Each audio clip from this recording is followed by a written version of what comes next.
Hello Grand Archive players, let's answer a rules question. How does the foster mechanic work? Foster can refer to two things, the state of being fostered, and an ability that lets a unit itself become fostered. Let's first look at what it means to be fostered. Fostered is a property or state of an object, like being rested, distant, ephemeral, etc. This state is binary, that is, an object can either be fostered or not fostered, with the default state of a unit being not fostered. A unit that changes zones, i.e. that leaves the field in any way, immediately returns to its default state of being not fostered. A fostered unit will stay fostered indefinitely until it changes zones. There are some effects that care about a unit being fostered, but by itself, being fostered doesn't inherently do anything. Some allies have a triggered on-foster ability or a static effect that works while fostered. These allies tend to have the keyword foster, which allows them to become fostered by themselves, following certain requirements. Let's look at what these requirements are. The foster keyword reads, at the beginning of your recollection phase, if this ally has not been dealt damage since the end of your previous turn, this ally becomes fostered. In order to become fostered in this way, an ally needs to meet two requirements. 1. They need to be present on the field under your control as your recollection phase begins. Otherwise, they will miss the timing for the trigger condition, which checks at the beginning of your recollection phase. Secondly, the ally needs to have not been damaged since your last turn. Remember that allies that survive temporary damage have that damage removed at the end of each turn, but the game will be able to remember the history of that ally to see if it was damaged during the time frame in question. Also, remember that preventing damage entirely does not count as having taken damage, even if damage was attempted. However, removing temporary damage still counts as damage having been dealt, even if it was healed off. If these conditions are met, foster will trigger and the ally will attempt to become fostered. Note that this trigger contains an intervening if clause, so the ally will have to be undamaged both when the trigger attempts to go onto the stack and when it tries to resolve. For more information about this, I do have a video about conditional triggers. This means that, unfortunately, other players will always have an opportunity to respond at the last second to attempt to damage your ally to prevent it from successfully becoming fostered.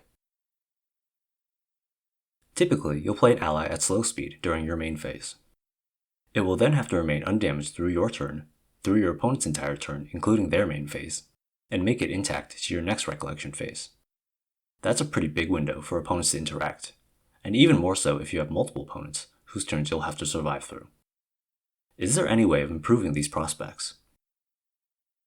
Let's return to those requirements I mentioned. You might notice that there is a complete absence of a certain requirement. Being fostered has no connection to how long the ally has to be in play. As long as it is present for roll call at the beginning of your recollection phase, it doesn't matter at all how long it's been on the field. Let's say your ally became suppressed. As long as the suppression happened before the end phase of the player before your turn, the suppressed ally will return at the beginning of that end phase. It will then have to be undamaged through that end phase and the beginning of your turn through the beginning of your recollection phase.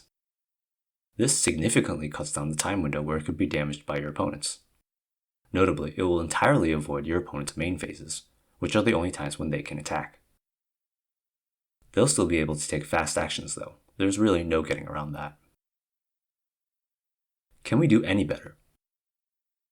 Some cards such as Expeditious Opening and Accelerate allow you to play ally cards at fast speed.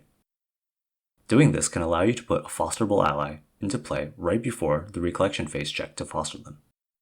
You could do this during the previous player's end phase. Alternatively, you could respond to a materialization at the beginning of your turn to give the smallest possible time window between when the ally enters play and when it can become fostered. Note that you will have to perform a materialization in order to get opportunity during this phase.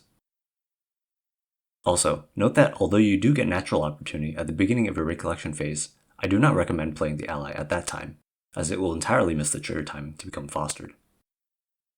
This concept can also apply to cards that banish and return an ally immediately, such as Displace and similar effects. Note that banishing the ally will return it to its default unfostered state when it enters the field. Also, these cards make the ally enter rested, so you'll probably want to do these on the previous end phase rather than at the beginning of your turn. Again, although these tricks can help you get your allies fostered easier, other players will always have at least one opportunity to try to prevent it when foster triggers and goes onto the stack to resolve. That's all for this video. Thanks for watching.